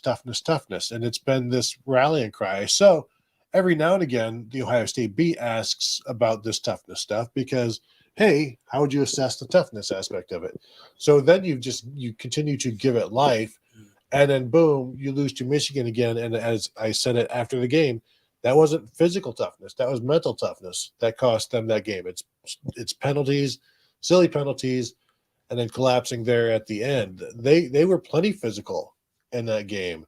And so I think it's just one of these things where it's a topic and it's in the air, and there's only so many things you can think of to talk about and ask about yourself. So you're like, well, people are talking about this toughness thing. Mm-hmm. And so it's still out there. It's just you're looking to write a story or have a video clip about this because it is a topic. It's SEO reporting almost. Well, it's also, if that's something that they're talking about, this week the guys are all talking about doing your job and not trying to do too much. Well, okay, so when you ask us questions about stuff, that's what when we're telling you this is what we're hearing, that's what we're telling you. So when Ryan Day makes toughness such a watchword of his program for so long, then that becomes a self-fulfilling prophecy that becomes what gets talked about. So that's a lot of it.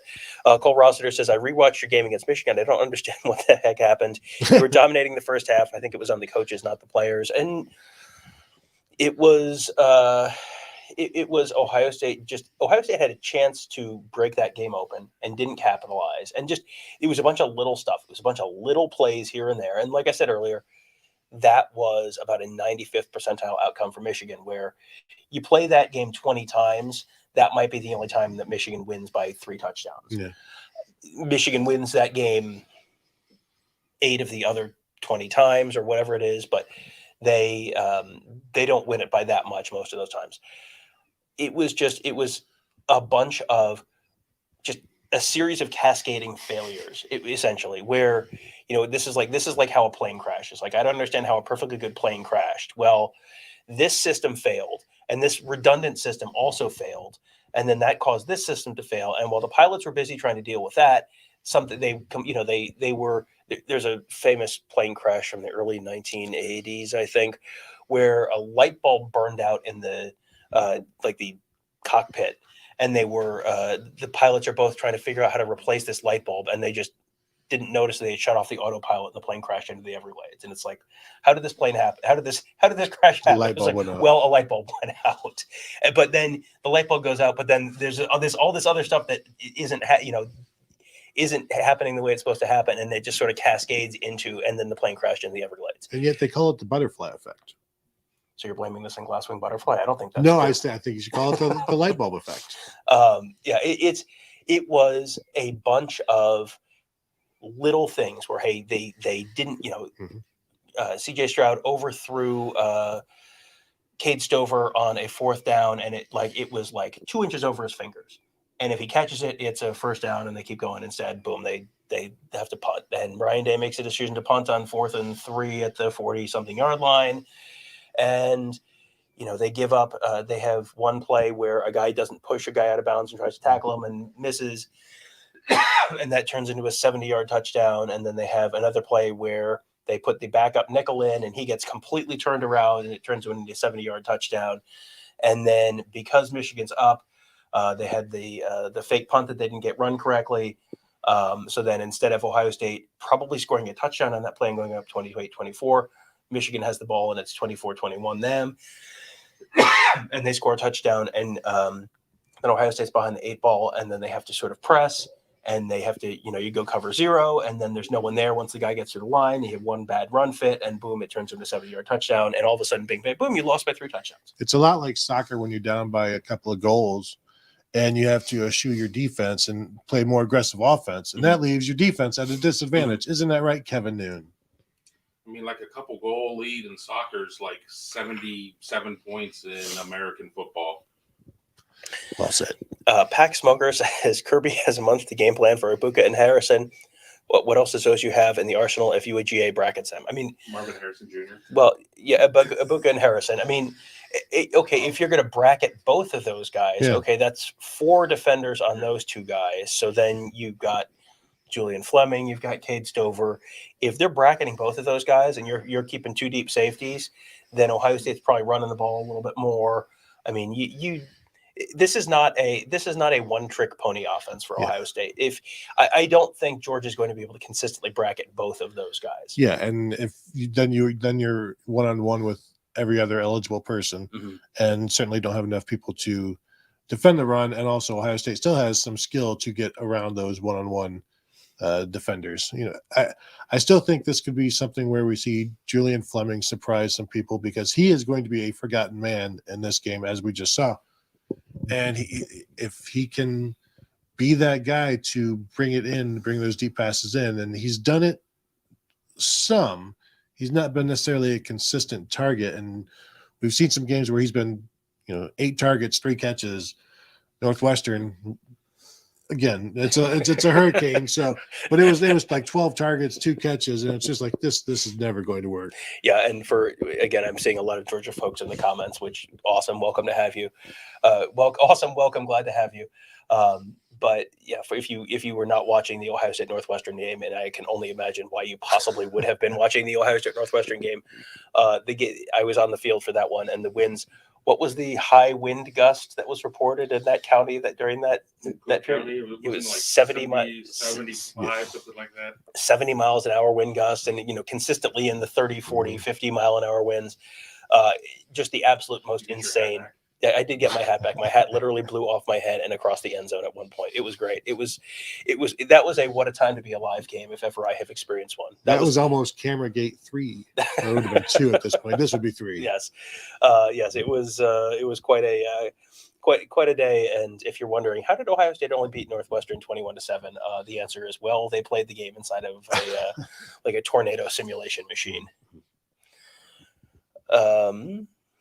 Thomas Kirkpatrick says, what down and distance in the red zone does Brian Day kick a field goal regardless of his intention of not to kick field goals? It kind of depends on game situation and game state. Are they down? Is this the first quarter and they're facing a 4th and 12? Then you're going to kick a field goal. Yeah. I mean, you're going to, and it's probably in the first quarter, I would say I could see him going for it on 4th and 5 or less, maybe 4th and 6. And I'm not saying he's guaranteed to. If he kicked a field goal on 4th and 4, I wouldn't be shocked. But I could see that sort of stretching in his head out to 4th and 5, 4th and 6, something like that. I think it may also depend on if it's 4th and goal from the 5. That is a tougher thing than 4th and 5 from the 20 or from the 16, where you have more room. So I think the room that you have to operate will also impact what he chooses to do. And the irony is that the closer you get to the end zone, the more likely you are to kick until you get to about the 3. And then it's like, we can't pass this up. You got to go for it. Yeah.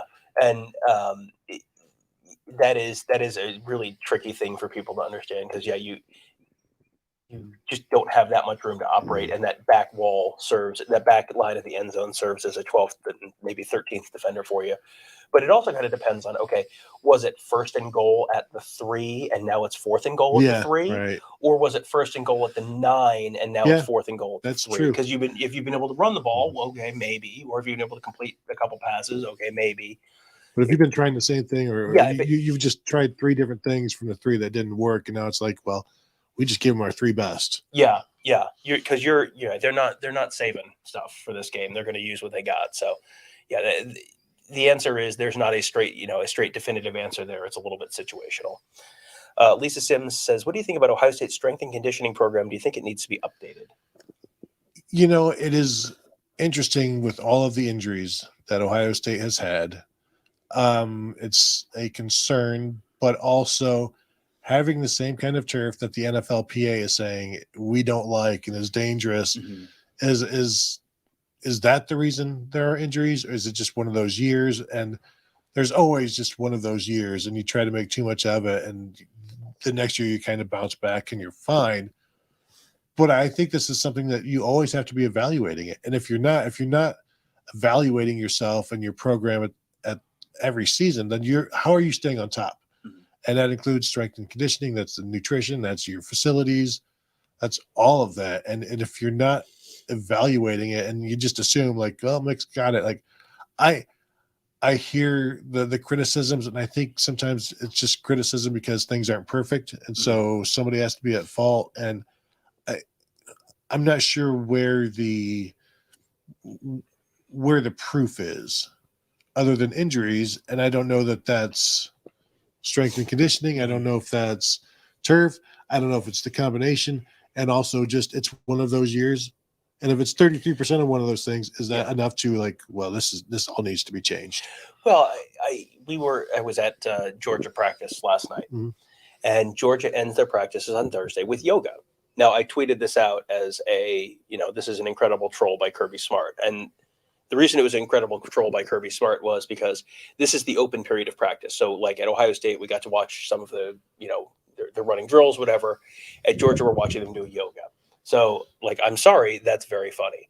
But doing yoga in and of itself is something that I don't think Ohio State really does that. And when you see as many soft tissue injuries as Ohio State has, you wonder if maybe they should incorporate something like that into it, just in terms of flexibility and all that kind of stuff. Because that's something that, like, baseball players, you'll hear baseball players, they'll spend winters, trying to get bulked up, and then you've got pitchers with like lat injuries in spring training, and you want that flexibility, you want that range of motion, you want that that strength, that core strength that helps you avoid some of those injuries. Would that have avoided all of these injuries this year? How many of that was too much focus on strength and not enough on flexibility? I don't have any idea. Could it be some? Sure, it absolutely could be some. Could it be the turf? Absolutely, it could be the turf. It could be any of these things. We don't really know. I'm sure they are looking into it, and I'm sure they're going to do what they can to not have another season like this. But again, like you said, could it just be like one of those damn things where, like, yeah, sometimes guys just get rolled up on, and they get ankle sprains, and they get hamstring pulls, and they get whatever, and that's just it is what it is. I remember in 2016 when Marshawn Lattimore in the preseason was coming back from just the constant hamstring issues that he had. He mentioned to us, Marshawn, what have you done to get healthy and be right? And he's like, well, one of the things is yoga. And we're like, yoga. Look at this guy doing yoga. Eating dairy. Yeah. And it's like, it worked. And he swore by it. And some other players have done it. And, like, he never had another issue while he was at Ohio State, even though, as we've said here before, every time Kerry Combs would see him run in practice, he would hold his breath, hoping that nothing bad would happen. But, yeah, he gave a lot of credit to yoga. Hold on. I was reading something else. All right, JJ What else is going on, Kevin? JJ says, Another chat. JJ says, according to other reviews, Georgia O-line isn't good without Darnell and Bowers and some wide receivers blocking. Well, I think there is it the chicken or the egg thing where they play their tight ends because they don't have a great cast of wide receivers. They play their tight ends because they don't have a great cast of offensive linemen, or they play their tight ends because their tight ends are really, really good. And it allows the 12 personnel allows them to do whatever they want, whenever they want, the flip of a switch, because they have a tight end like Brock Bowers who can be like a wide receiver. And so they can run the up-tempo stuff, and they can do anything out of it at any time, and that's tough for a defense. And, I think one of the great unanswered questions right now for Georgia in this game is what's the status of McClendon, the starting right tackle. He was not at practice when we were at practice on Wednesday. He was at practice during the yoga session at the end of practice, but we obviously don't know how much he was doing before that. He had his pads out on the field, but all the guys had taken their pads off by the time they let us in. So who knows? And Kirby Smart has been, unsurprisingly extremely unhelpful in terms of specifics on likelihood that McClendon plays. If he doesn't play, how much does that impact things? Just, I know they have a capable backup there. I think it's Amarius Mims. Mims, yes. But, we talk all the time about the importance of continuity in the offensive line, and you got to work together, you got to gel together, and yada, yada, yada. So, you're throwing a new starter in there. That's potentially a little bit of a fly in the ointment. But yeah, Georgia's offensive line overall, Stetson Bennett doesn't get sacked very much, and they run the ball pretty effectively. They're in the top 15, I think, in the country in yards per carry. And, they're not an incredible rushing attack, but they're an efficient rushing attack. They don't give up too many quarterback pressures. So, that sounds like a good offensive line to me. But we saw Missouri's defensive line really get after them. Kentucky some as well. And so we know it's definitely possible. But again, is that where you're just overlooking that opponent? Not overlooking, but you're not taking them as seriously as you should. And boom, you just got pushed back by a 340-pound nose tackle. Well, the two games, the fact that those were the two games where they looked like crap, were both road games against kind of unimpressive divisional teams. Like, we have seen Ohio State go to Maryland and just kind of look, and we have seen Ohio State go to Indiana, Purdue. I mean, like they sometimes you're playing Michigan. teams. Well, no, yeah, once. When you're playing the teams where that these are not the marquee games you've had circled on the schedule before the year, you're not going to be up for all 12 games every year. Like, it just doesn't happen. So I am a little more willing to write off some, a bad performance there. Just like I am willing to kind of write off Ohio State looking like crap against Maryland or Northwestern. Those are games that just, like, sometimes you have those games and you get out with a win, survive in advance, and move on. And so, I take a lot more from how Georgia has looked in games in the Mercedes-Benz Stadium this year against really good opponents, or how they looked against Tennessee. I take a lot more from those, because those are games where you're really locked in. You really, like, this is here's our best, and this is what we look like, and it looks pretty generally darn good. And for the people wondering, if they swept for cameras for those games, those teams didn't practice in Mercedes-Benz Stadium. They practiced in their home stadium, so it's okay. David Greenshield, Super Chat, red zone offense or pass defense, which one are you more confident in?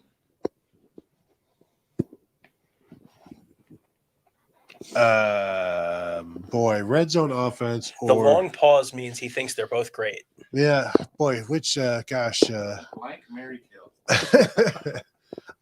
My first thought was pass defense, because the red zone offense is going against Georgia's red zone defense, whereas Ohio State's pass defense is going against Georgia's pass offense, which is very capable, but they do a lot of different things, and they spread the ball around, and they don't necessarily have one guy that he's a monster and you can't stop him. You just hope that that's the guy that you have to double. So I would say pass defense has is it an advantage? Maybe not, less of a disadvantage. Mm-hmm. Yeah, it feels like something that Georgia is maybe less well equipped to take advantage of than the Ohio State red zone stuff. Fort Wayne Buckeye says, have you made picks for Michigan TCU? We haven't. I don't know that I've thought of a specific score other than Michigan significantly more points than TCU. I really haven't thought about this game for like even 2 minutes, like combined. Okay, so let me run you through it. TCU runs a 3-3-5. How's that going to work against Michigan's offensive line and running game? Good or really tremendous? Because I feel like the answer is secret answer D, none of the above. I don't think it will be great. Donovan Edwards will be able to cut through some of that, but will there be turnovers? Like, TCU is going to need some help. I don't think Michigan is a sure thing. I expect Michigan to win. I think TCU has a chance in this one. I think they have the quarterback that can make plays and keep things alive and fight for yards, and I think he will have to. And TCU, as I've said before, is a second-half team. Michigan is a second-half team. Will TCU just wear down like every other Michigan opponent in the second half? Yeah, defensively, probably. Yeah. But will they have enough offense, and will they take some shots against Michigan's defense? I think they have to. Mm-hmm. And then, execute on those perhaps. Yeah, this feels like an 11 possession game where Michigan just kind of controls the ball, wears them down. TCU doesn't have the depth to really hang with them for 4 quarters. 31-20?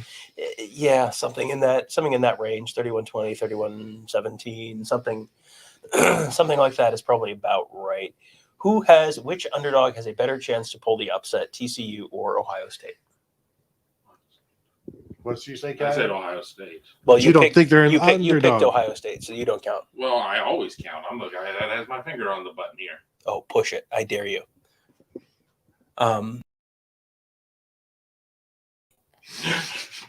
Anyway. Off air. I have a very definitive answer here. I assume you're going to say Ohio State, and Ohio State is they're the lesser underdog. Like, it's only 6.5 as opposed to 8.5 for TCU or something like that.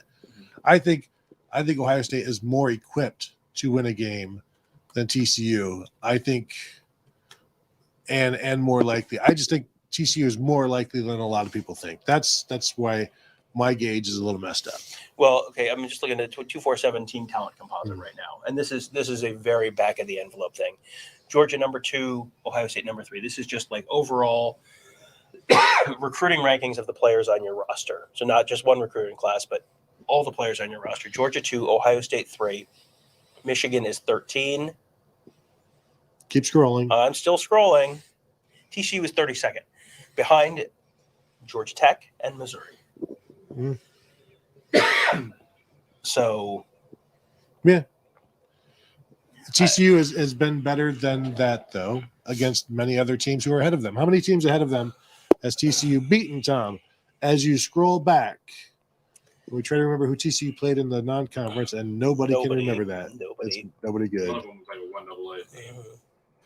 So still Oklahoma and Texas, and Uh-huh. that's it. Yeah. But they beat them both. Their non-con was at Colorado versus Charlton State and at SMU. Well, see if Charlton State is on that list, Tom. Just scroll Hang a little on, bit further down. I'm going to do the Tarleton dance. No dancing. Kevin, please, black screen. Hold on. All right. There we go. All right. Henry, California with a good point here. Georgia's played 8 offensive linemen every game. Mims has played a lot. Not much of a drop off. McConkey would be a bigger loss. I mean, definitely would be a bigger loss. But and I don't know that I'm expecting either of those guys to play or to play significantly. But anytime you lose an offensive lineman, it's Ohio State has 7 guys that they feel comfortable with. They're still very happy that Matt Jones is going to be able to play in this game. Yeah, and Lad McConkey, if you're without him, you have more pressure on Marcus Roseme's Jack Saint, and he's been very good at times, but he's also maybe 27 catches on the year. And like I've told people, I've told Buckeye fans that if it's imagine your number one receiver is now Julian Fleming, the potential is there, but you really haven't necessarily seen it in full bore yet. Now, Fleming does have 1 or 2 100-yard games this year, but you lose Lad McConkey, you lose that security blanket, and can everybody else remain as consistent? Because we know Rosemary Jack Saint is probably their next most consistent receiver. Definitely. And he's talented, and he can go up and get the ball. He's big, he's strong, he can do some stuff after the catch. But you just get to the point where the depth behind him, because then somebody else is moving up, and how consistent is that guy? So, yeah, that would be a bigger loss for me because, as you said, Mims has played a bunch, and but still, he's not your 5th best guy. He's not one of your best 5. Yeah. DW says, what about a bare front? Tyleek in the middle, Sawyer / Harrison, and JT on the edges. Georgia wants to run between the tackles. Bare front negates that. That's sort of what Knowles tries to do with that jack position is you move the guy around, and that's primarily, people think of that as like, oh, well, you're going to come off the edge and you're going to get 15 sacks a year.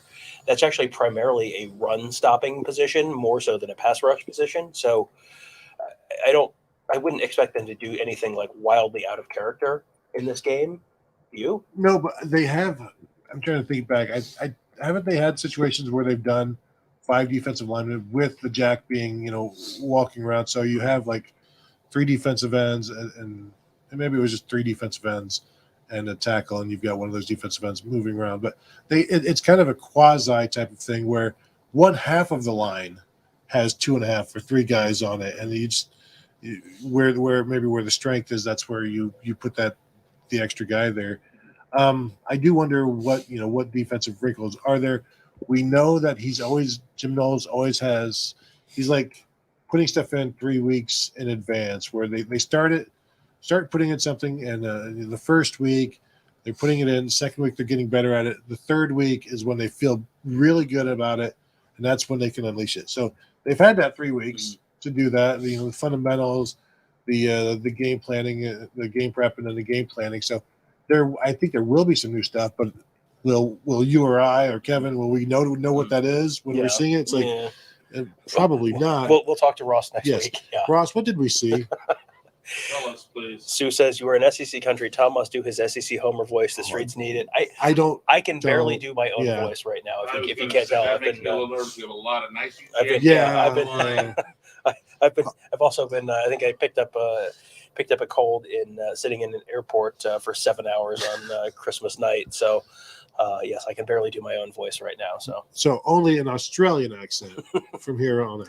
I see you played Matthew Spoon before. I did think about at Media Day going over. We had a very busy, packed schedule to try and get certain guys, and I didn't have a chance to do it. I did think about going over to Jesse Mirko and doing an Australian accent and have him do an American accent. I thought about Oh trying my to do gosh, that. that Yes. is amazing. Yeah, I thought about it, and then it didn't.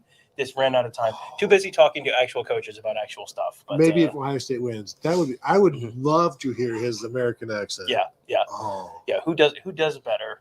Him in American accent. Because one of my favorite things is foreigners doing American accents, like it's doing because hilarious. it sounds incredible, and it's not it's not insulting. It's just Well, I'm pretty insulted by it. howdy partner, How dare you? let us go get a hamburger. Stop it. Yeehaw. It's enough. All right. Anyone else we got on here? We're kind of caught up. I mean, Okay. I'll make another run through. Okay. Chad W says, I think stopping Stetson from running is the key. I don't think he's. I don't think that he's going to beat you with his Scrambling. legs in terms of, running for 80 yards and 3 touchdowns. I think keeping him from extending plays with his legs, and that's just responsible rush lanes. Not he's so good at, you've got a guy come and clean up the middle, and he just takes this little half step, and it's like, how did that possibly make a difference? But somehow it makes the guy miss, and he extends the play and rolls out. And it's like he's a lot like J.J. McCarthy in that way, where McCarthy's not going to run for 4 touchdowns. I don't think McCarthy had a game where he ran for more than 6 times, but he he was able to extend plays. Sometimes that is just roll out and get hit a guy downfield. Sometimes that's just run and pick up 6 yards, whatever it is. But they have to be responsible. They can't let him get out of the pocket and pick up cheap first downs like that. It's a little like Stetson Bennett standing in the pocket, a little bit like Neo in the Matrix. You can see the bullets coming, and he just moves out of the way. And a defender, a blitzer, a pass rusher can have just a dead eye right in his sights. He's running right at him, and it's just a little step, and it's like you had no chance. You knew you weren't going to get there. Why don't you slow down and get a little bit, a wider base and be a little bit more fundamentally sound? And they don't. They just think they can bring him down, and he shows them every time. Like you can't be out of control when you're trying to get him. And I agree, containing him is key because of the scramble drill leading to the Ohio State secondary looking at the quarterback and losing sight of the receivers. I think that could be 1 or 2 touchdowns for Georgia. During the podium presser with the defense, one of the players, I can't remember who off the top of my head, talked about, and he has this little annoying dead leg thing too that's super annoying. Steel Chambers. Yeah. That's because that's definitely Steel Chambers' voice and the things he would say. Yeah, no. Fortunately. All right, I think we have run through all of our questions, and we're right about at our target time. Okay, So it might be time to start wrapping up. Hey, Tony, Yes. when can people watch us on game day? Are we starting from 12 p.m. until 2 p.m.? Is that what we're shooting for? That's the plan. Yeah. Okay, So our all plan right. is to be live 12 to 2 on Saturday. Somewhere at Mercedes-Benz Stadium? Either there or here. I don't. Somewhere on level 41.